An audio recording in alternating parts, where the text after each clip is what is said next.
Thank you everyone for coming out and supporting.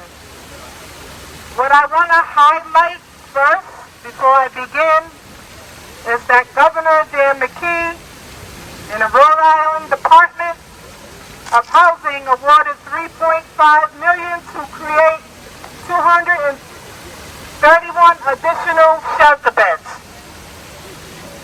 And for that, this happened on Friday, September 30th, and for that, thank you. The first round of funding drew $5 million solicitation for shelter expansion and support 6 separate projects across Rhode Island.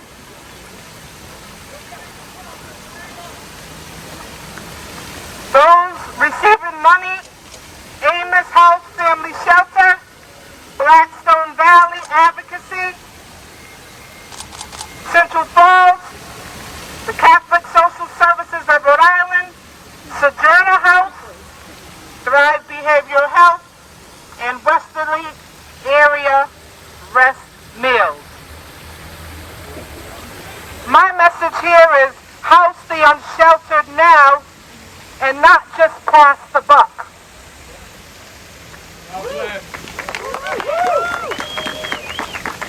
The first priority should have been the unsheltered, and the message here is directed to the governor of Rhode Island, Dan McKee, and the mayors of surrounding cities of Rhode Island, and accountability for their city residents. The tale of 39 cities. Providence has a city resolution.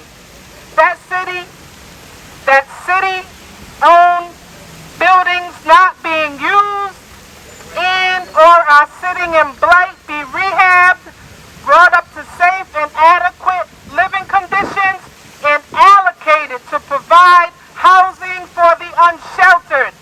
Where are these city buildings? This is more about moral revival and not dehumanizing the homeless. They have suffered enough. Time has wasted and turned into 2 amputations last winter. Drug use is on the rise. Mental illness is on the rise for their trauma of life out on the streets. It doesn't have to be this way.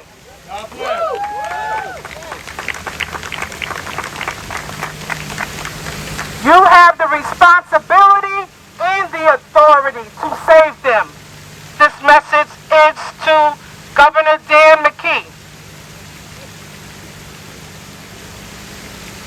Our city and state would rather fund the Superman building with luxury apartments using housing trust fund money than create housing for the homeless and the unsheltered.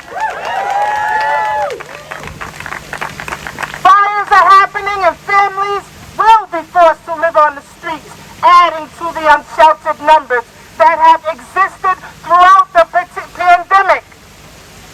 These numbers have remained between 400 to 500 for the past 3 years. Sleeping in the cold is torture.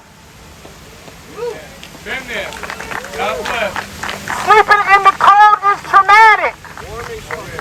The state may not view homelessness as a state of emergency, but it's a state of emergency for the unsheltered. To be forced to live outdoors is inhumane. Anyone have a heat stroke due to unbelievable temps and humidity during the summer? It's traumatic. It's still a state of emergency. It doesn't matter which season we're in.